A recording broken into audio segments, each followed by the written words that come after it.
السلام علیکم بسم اللہ الرحمن الرحیم نحمد صلی اللہ رسول الکریم۔ سورہ ہود کے 8 مرکزی موضوعات میں سے ہمارا 6واں مرکزی موضوع انسان ہے۔ اس کے 6 ضمنی موضوعات ہیں، جس میں سے چوتھا ہے مطلوب رویے۔ ہم نے جو بات کی ہے زندگی کے مقصد کی، باقی جو باتیں کرتے آ رہے ہیں، تو اب زندگی میں جو مسئلہ رویے کا ہے، رویے اور عادتیں یہ نہیں بدلتی، تو رویے ٹھیک ہونے چاہیے۔ جب رویہ ٹھیک ہو تو یہ ایٹیچیوڈ، رویہ ایٹیچیوڈ ٹھیک ہونا چاہیے۔ جب ایٹیچیوڈ ٹھیک نہیں تو ہر چیز خراب ہے۔ اس میں سے پہلی بات آیت 11 میں سے آ رہی ہے، صبر اور نیک اعمال والوں کے لیے مغفرت اور بڑا ثواب ہے۔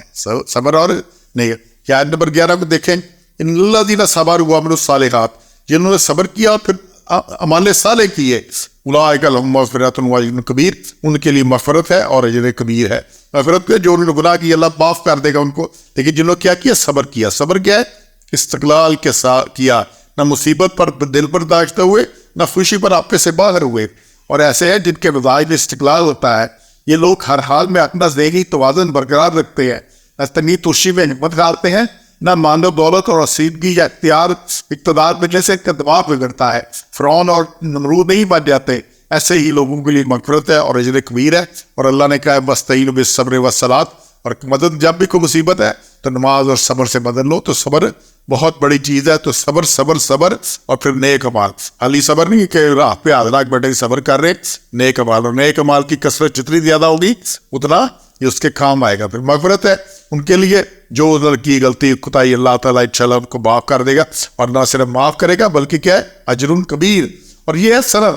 اللہ نے کہا ہے کہ صبر کرو اور اعمال صالح کرو، اور یہ نیک ایمان کے ساتھ ہے۔ پیچھے ایمان کی باتیں بار بار آ رہی ہیں، ایمان ہو، نیک اعمال ہو، اور مصیبتوں پہ اس پہ استقلال ہو، صبر ہو، تو یہ سارا کچھ اس کے اوپر اللہ تعالیٰ نے اس کی تسلی دی ہے کہ یہ کچھ ہونا ہے، اور انشاءاللہ یہ سارا کچھ ہو کے رہے گا۔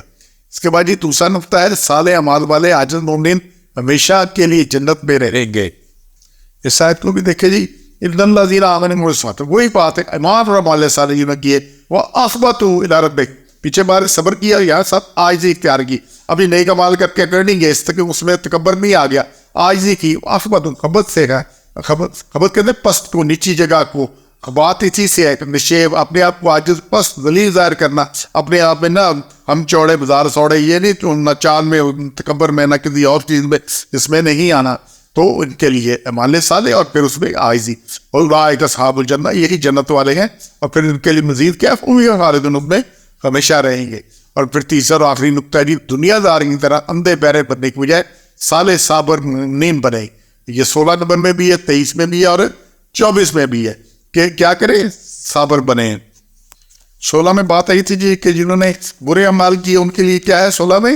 کہ ان کے لیے جنت، دنیا کے لیے پیچھے لگے رہے، دنیا میں مرتے رہے، اسی کے لیے لگے رہے، ان کے سب اعمال ضائع ہے، اسی میں ہمیشہ رہے گی۔ جبکہ اس کے مقابلے میں یہاں پہ جو آ رہی ہے بات 23 نمبر میں کہ جنہوں نے ایمان اور نیک اعمال کے عاجزی اختیار کی، ان کے لیے ہمیشہ کی جنت میں، اور اس میں وہ ہمیشہ رہیں گے۔ یہ مقابلہ ہے دونوں کا، 16 اور اس کا۔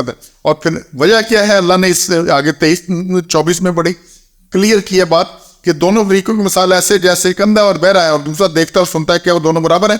تو ایک اللہ نے کہا جو دیکھتا ہے وہ سیدھے راستے پہ چلے گا، جنت پہنچ جائے گا۔ جو اندھوں کی طرح چلے گا وہ اس میں کہیں ادھر گرا ادھر گرا ادھر گرا، جو سنتا ہی نہیں بات کو اور سن کے سمجھتا ہی نہیں اور سمجھ کے عمل ہی نہیں کرتا، کیا دونوں نے اللہ کہتے ہیں برابر نہیں لیا؟ جنت اور دونوں نہیں، اللہ نے وہاں نہیں ڈال دینی کہ بھی سارے جنت میں چلے جائیں گے، ایسا قطن نہیں ہونا۔ اللہ کہتا ہے کہ یہ برابر ہے، یہ قطن برابر نہیں ہے۔ جب یہ برابر نہیں ہے، کافر اور مومن کا اللہ نے تقابل کیا ہے، یہ سارا کچھ، تو یہ اس کو اچھی طرح یہ سمجھ لیں۔ تو دنیا میں جو حق کو نہیں دیکھتے نہ سنتے ہیں، اندھے ہیں، قیامت میں یہ اندھے ہوں گے۔ اور یہ ساری بات اللہ نے یہاں پہ بار بار کلیئر کی ہے، اور اس کے لیے مزید ریفرنس آپ دیکھ لیں۔ اللہ نے بار بار کیا ہے قرآن میں کہ کثیر اور ناپاک، کثیر ناپاک اور تھوڑا پاک یہ برابر نہیں ہے۔ کثیر کتنا بھی ہو، اور ناپاک و ناپاک کی اندھیرا اور روشنی برابر نہیں ہے۔ گونگا، بے عقل اور عادل عقل مند، یہ 16 نخل میں یہ برابر نہیں ہے۔ زندہ اور مردہ برابر نہیں ہے، 35 نمبر صورت میں اللہ نے کہا۔ اندھا اور بینا برابر نہیں ہے، یہ سورہ نام میں بھی ہے، سورہ رعد میں بھی ہے، فاطر میں بھی ہے، مومن بھی ہے، مختلف جگہ آ رہا ہے۔ یہ لوگ یہ سارے اللہ نے کہا برابر نہیں ہے۔ اور بڑی اہم بات جو اس میں آ رہی ہے کہ یہ اندھے اور بہرے، اب اللہ کہنے کہ یہ دنیا کے اندھے ہیں، اللہ نے قیامت کو بھی اندھا اٹھائے گا۔ سورہ بنی اسرائیل کی آیت نمبر 72 کو دھیان سے دیکھیں، اور کوئی جو رہا اس دنیا میں اندھا، سو پچھلے جہان میں بھی اندھا ہے، اور وہ بہت برا ہے، دور جا پڑا اپنے راستے میں سے، تو وہاں اندھا اٹھے گا۔ اور یہی بات پھر سورہ طٰہٰ 20 نمبر سورت، اس کی آیت نمبر 124 میں آ رہا ہے کہ جس نے منہ پھیرا میری یاد سے تو ہم اس کے گزران کو تنگی کر دیں گے اور لائیں گے ہم اس کو قیامت کے دن اندھا۔ اور پھر 125 میں اللہ نے کہے گا رب کیوں مجھ کو تو لایا ہے اندھا، میں تو دنیا میں دیکھنے والا تھا۔ تو پھر اللہ 126 میں کہہ رہا ہے فرمایا یوں ہی پہنچی تھی تجھ کو ہماری آیتیں، پھر تو نے ان کو بلا دیا، آج ہم تمہیں بلا دیں گے۔ یہ اللہ کی سنت نہیں ہے کہ اللہ بلا دے، اور یہی اور قرآن میں مختلف یہ مضمون ہے کہ جو دنیا میں اللہ کو بھول گئے، اللہ کے احکام کو بھول گئے، اس پہ عمل پہ بھول گئے، اللہ قیامت کے دن دوزخ میں ڈال کے ان کو بھول جائے گا۔ تو یہ اللہ کی سنت نہیں ہے کہ اللہ بھول جائے، لیکن اللہ کہتا ہے میں ان کو ڈال کے بھول جاؤں گا۔